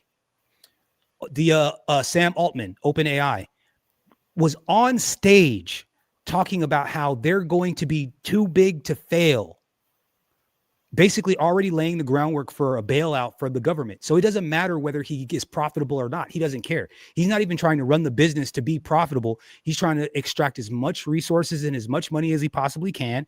And if it doesn't turn a profit at some point, all he's going to do is going to go right back to the government and be like, hey, look, we're too big to fail. Like, we've got all these other companies that are investing in us and whatever, you're going to have to insure us. They literally said that. Like, they said a funny way around it. I'm going to probably cover it maybe tomorrow or the next day, because it was fascinating. Like, the fact that these guys sit up there and the types that, like, on the All In podcasts, right? Like these billionaires that are so far removed, they haven't gone grocery shopping for themselves in 20 years, those type of guys. And they're just talking in such a flippant way about how when they fail, we could fail, maybe not, but we'll get backstopped by the government, because we'll be too big to fail is essentially what they were saying. So there's only a matter that, like, you can only do that for so long. Yeah. And I truly believe that part of the reason why they're getting behind Bitcoin is I think that they're planning on stealing Bitcoin to make up the difference. I think part of the reason why we haven't left Ukraine is that I think that the US economy is more dependent on weapons sales than they want to admit. And if we stop selling those weapons, then we hit recession a lot faster than they want to admit. I think that's why we keep sending stuff over there. Same thing for the Middle East. And I think that that's another reason why we're messing around with Venezuela. I think we're trying to jack their resources so that it'll cover the debt that we have that they're hiding from the American people. If I had to guess, that's also why I think that they're down in Africa, messing with Nigeria and so on and so forth. I think they're trying to steal those resources to make up for this 37, 39, $40 trillion deficit that we happen to be in. If I had to speculate, that's what I would say the problem is. And Broken Blade, I think you're right on the money that this is that. Now, I don't know whether it looks like Mad Max when it's all said and done. I don't know if, eggs are going to cost $20 a dozen. I don't know what that's going to look like. But here's the thing too. China's their economy is not. I watch the news over there. I watch some of the stuff that people don't get in the United States. I follow a couple of channels over there. They're financially in a pretty messed up place. And Trump, these tariffs and kind of revamping these trade rules is beating the hell out of them a lot more than they want to admit. Like, they're really hurting over there. So I think that they're not nearly as strong as the media has made them out to be. However, if Trump hadn't pulled the plug when he did, like right now, I think it would be a different story. But anyways, why did Doge go quiet? Because they found the money and realized that they were stealing it all. And they were like, ooh, ooh, dang it. Really? We stealing all of this? Is all theft? All of it? All of this is stuff? You too? Oh, shit. You too? You too? Shit. All right. I'll get quiet then. I'll shut up. I'll shut up. Let me go back to Tesla. My bad. Let me go back to Tesla. That Bill Hicks joke. They get in office, on the way to office, talk about how they're going to do all these great changes for the American people. First day in office, take it to a basement filled with oil barons and show them the tape. This is a the JFK assassination from an angle no one's ever seen it before. Now, this is how we're moving. I mean, that's how they get down. That's how they get down. That's the American way. Fucking works, bro. That's the American way. Anyways, all right, guys. So I'm not gonna try to rage bait anymore. Ooh, this is what no symptom looks like. Are you sure? You want a hug? You told me to come up here. Give me a hug. I'm good. Okay, so you don't want a hug? No, I'm good. Are you sure? Just give me a hug. I'm good. I'm good. No, I'm good. I'm sorry. Okay. Nah, yeah. You told me to come up here. Nah, you good. You don't want me to be in here? Nah, you good. Do you want me to be in here or not? Nah, you good. You can go back.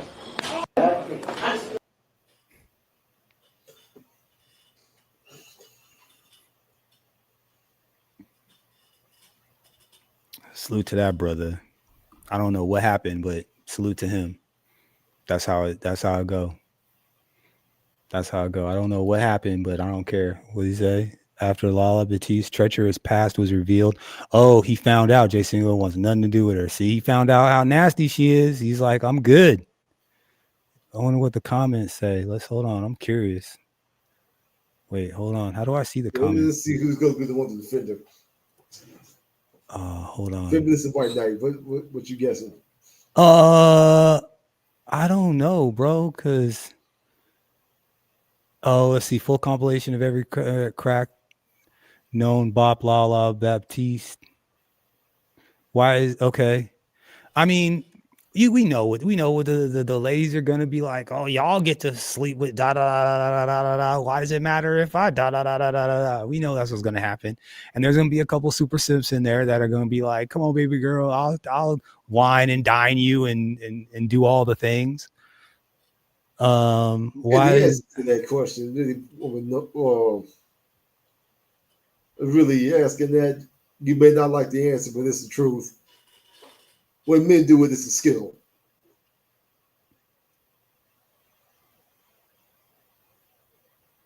Having the right confidence, charisma, social skills to consistently cut through a woman's defenses to seal the deal. It's like a dude appreciate somebody that always comes back with like goes deer hunting, always comes back with a large stag. Same thing.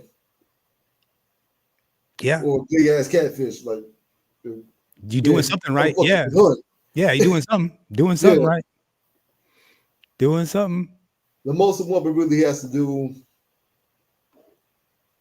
go to the gym. Yeah. Yeah. The day she wants to go out to the club, make sure her titties look right, make sure her ass is right, make sure her face look right. Yeah. Go out public, wait for dudes to approach her. Yeah. It's a good barometer. Let's see. I missed the way I viewed the world before I knew too much about it. Let's see. Nah, fam, you was out here acting a whole clown for some mid bop. Take this reality check and a glass of chill. Jay Cinco don't play when it comes to it. It's fine. Yeah. That's funny. I just hope that when I find real love, my past, especially my past era, won't be used against me because I've grown, evolved. I'm so much more than I used to be.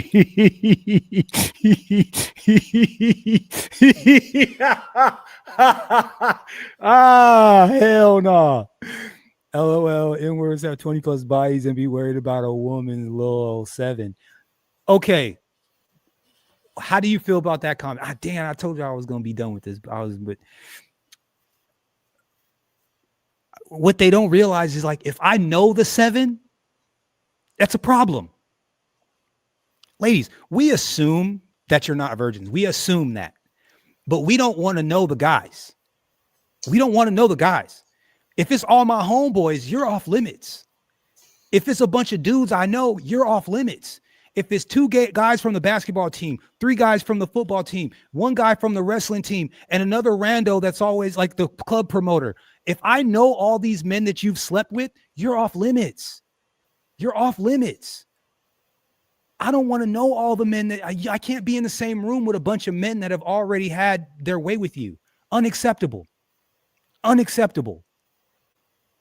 But they don't get that part. Yeah, what you ain't trying to hear is like y'all get drunk or like you messing around married abroad, bachelor party night before, they all get drunk, they start exchanging stories. Bro, she do the thing with your tongue with her tongue, like nig. Yeah, nah. Yeah, nah. Hell nah. We done. We good. Just like you said, nah, you good. What you want it? No, you good. You want me to? Nah, you good. This thing was visibly disgusted after Lala Baptiste told him she went to prom with a senior while she was just a freshman. Didn't see anything wrong with it. Yeah. What does that say? Show me the vag facts. Yeah. Let's see. Fan kid Cinco has him instantly after realizing he's Mexican but can't speak a word of Spanish. Nah, I'm gonna see you later. Every rapper that cracked known Bob Lala Baptiste, she's the one. No.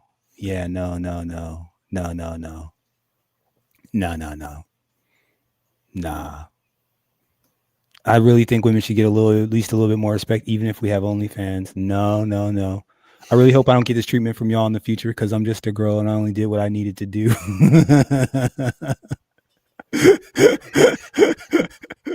Yo, man, reality is gonna be. There's a whole lot of ladies that is gonna get. Reality's gonna be slapping the hell out of them here, moving forward. They're gonna be like, "Oh, y'all really don't like?" Yeah, y'all. There's gonna be a lot of dudes that won't care, but there's gonna be a lot of dudes. The kind of guy that you think that you want doesn't like that everybody has cracked their female, and I'm using the word that the kids used. Let's see, to a clip from Streamers University before they even dated. Yeah, that's funny, bro. Obsession with these girls dated and mess with. Yeah, y'all act like women can't have a past. I wish women acted like this when men got over 50 bodies. It's just not the same, ladies. I know you don't want to admit it. And it doesn't feel good. Doesn't sound good. I know it hurts your soul, but it's not the same, ladies. It's just not. We could wash y'all off, but y'all can't wash us out. Bars.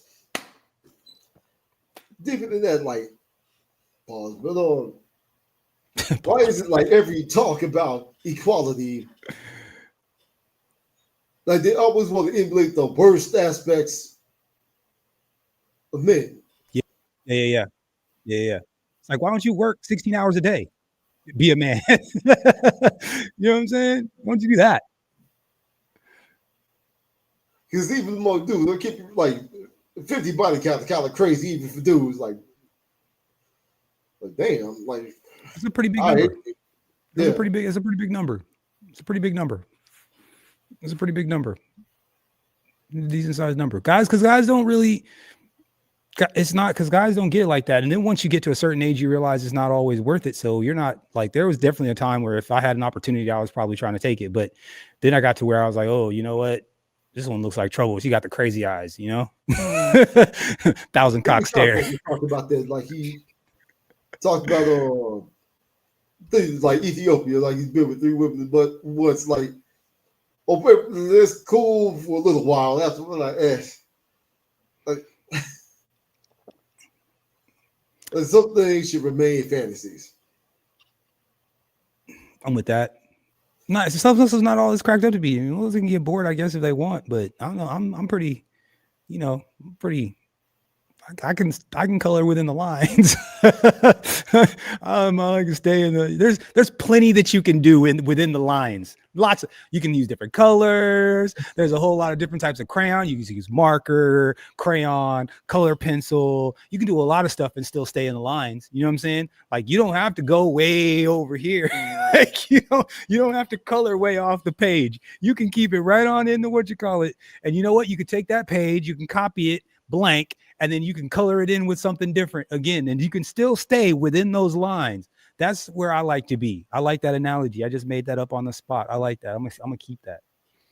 But yeah, anyways, yeah, that someone said that she doesn't look like she's ever been told no before, which is probably true, you know, because she, you know, she's cute and she doesn't look like she's probably ever been told no. You know what I'm saying? Nice little body or whatever. But yeah, nah. Culturally ambiguous. Is she Baptiste? So is she like Latina? It could be Creole. Creole? Ah, okay. I mean, she's cute, but Danger Will Robinson. Yeah, that fool won't even make eye contact. That fool was like, yeah, I'm good. You good? Yeah, you good. Nah, you good. Lean back. Yeah, got that. Nope. That fool straight turned his head. Nah, you good. You good. Nah, that fool was like, nah.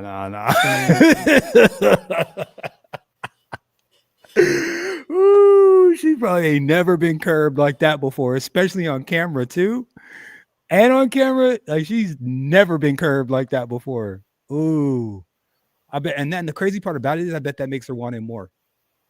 Of course. That's the sad thing about that. Like that, absolutely.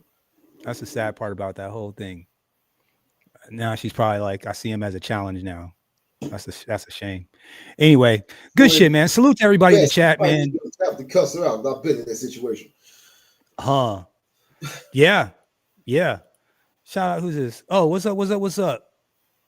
Is that Cortez Smith? Yeah, that's Cortez. Okay. All right. She got me. I'm like, I recognize the icon, but I didn't. It was like, what is the name? Is different. Man, shout out to everybody that came through, bro. Red Sigma, salute. Braxton, Issa, who else came through? Solo Dolo, of course, my brother from another mother. Who else is up in here? Of course, Cody Marshall. Thanks all you guys. This was actually, I was planning on only keeping this down to an hour, and I didn't think it was going to be that interesting, but it was a pretty darn good broadcast. God dang it. This was worth the watch back. This was a good time. Shout out to all you guys, man. I really, truly appreciate you. You know, I'm trying to do a million things, and you know, just to be completely transparent, I'm sure that you guys have experienced this where you're doing a lot of things and you're not excelling at any one thing. You're just doing a whole bunch of stuff. Okay. You know? And so I'm in a process of like muscling through, right? It's like, keep your head down and keep working and you'll catch fire. Keep working, you'll catch fire. And so the reason why I'm sharing this particular fact is that some of you guys kind of need to hear it, right? Like, some of you guys might be working on something. Some of you guys are, thinking about working on something, side hustle. Maybe it's your main hustle, and what I want to say is that, find yourself a group of men that you can bounce ideas off of, that can really help you, even if it's just like, hey, let's just kick some ideas back and forth, you know what I'm saying, in a creative space a little bit, to just to make you feel, or at least it helps you stay motivated and positive and move and feeling like you're moving forward, always progressing, always learning, always talking about stuff. Me and Broken Blade were on the phone the other day, and we're just like back and forth about, search engine optimization and how we should be tagging videos and talking about insights about some of the stuff that we're doing. Don't be afraid to do those kinds of things. Not everybody has a deep bench of guys that they can deal with. You guys are mine. Right. Like I'm closer to you guys than I am of people that like live on my block. So don't be afraid to, to reach out to, each other and so on. Don't be afraid to build these relationships and really kind of take that energy and put it towards doing something positive and working towards something, whatever it happens to be. And if you're not working on something right now, if all you're doing is just going back and forth to work, awake, asleep, awake, asleep, awake, asleep, and you're not doing anything that's going to put money in your pocket or that's going to help your family or something, figure something out. Figure something out. Try something. Do something, right? And it doesn't have to be crazy. Look at the resources that you have available to you, whatever they happen to be. Maybe you just live in a picturesque place and you don't have a really nice camera, but you have a cell phone, and a cell phone has a camera on it. And maybe you say, I'm like, you know what? I live in this picturesque place. I'm broke. I don't have any money, but you know what? I can take really nice pictures. Let's learn how to take pictures and make a hustle out of that. And then you say, okay, well, you know what? I learned how to do that. Now I'm going to spin that. And now I'm going to do this. And you, as long as you're learning how to get better at something and you're consistent, you'll be on the right track. And that's all I wanted to, because I'm reminding myself to do the same thing is why I'm saying this. I'm saying this because this is the pep talk that I'm giving myself. And I'm like, I imagine that these guys could probably use the same pep talk that I'm giving myself right now. Right. I talked about it earlier, Broken Blade. Sometimes like I'm just, get this bag and this class. And I'm like, man, is this hard enough? Is this stupid? Does this make sense? Like, is anybody going to like this? And, and it was funny because I'm about, in the last 2 days, I probably took myself through about 5 classes, 3 of which I filmed. And I'm like, Jesus Christ, I feel like I feel like I really got some work in, you know what I'm saying? Like I really got some work in, which means that it's not nothing, right? Yeah, like yeah. At least something. And then as I'm I'll add to that real quick. The one I did last night, it was late at night, so I didn't know how loud the bag is from from the outside. Didn't want to wake up the neighbors up, nothing like that. So I'm pulling punches, and I'm still working the dog shit out of myself. It's harder. It's harder. It's sometimes harder. Yes, you're right. You're absolutely right. So all I'm saying, I'm saying all that to say this, that like, we're up here. Broken Blade and I are not the type of guys that are like, look at me, I want to be on TV. We're actually pretty shy, introverted dudes that are doing this thing in addition to some of the other projects and things that we're doing. And even though we are completely not in our comfort zone, we're doing it anyway. And so if I can, if me letting you know that like, hey man, like this is not like this is not our thing. Like we struggle. This is not easy. If that can help motivate you to continue or do whatever it is that you got to do or you need to do, I would love to help you do that. That's all I'm going for. It's like, this is the same pep talk that I had to give myself. Like, you're not an imposter. Like, you really are good at what you're doing. Your instincts are good. Your quality of work is good. Your work ethic is good. Like, even though, everything's not hitting on all cylinders like it 100% should be, like, keep working because you're going to pop. Like, it's only a matter of time. You're going to pop. Keep being consistent. Make the adjustments. Eventually, you're going to pop. And that was the pep talk that I gave myself. So somebody else needed to hear that. I don't know who. Hopefully somebody else needed to hear that, and that helped somebody else out. Anyways, that's all I got to say, man. Shout out to everybody in the chat, bro. Thank you guys so much for coming through. I really, truly appreciate you. And what is that? Yep. Slowly building my side hustle. That's what I'm talking about. What is it? Same here. I have more in common. That's what I'm saying, bro. That's what I'm saying. So I really, truly appreciate you guys. I really do, man. You guys have made my afternoon. You've made my evening. I was, again, this was like the breath of fresh air that I really needed today. And the interesting thing about this is that I feel more energized now than I did when I started 2 hours ago. That should tell you something. I feel I have more energy now after sitting here talking to you guys for 2 hours than I did before I sat down. That should be telling you guys something. So salute to all of you. Started this show to make coffee. So salute to all you guys, man. Thank you so much. I truly, truly appreciate you. And me and Broken Blade, we'll catch you guys on the next one. We out. Peace. Because that's just what's happening. We are winning. We winning.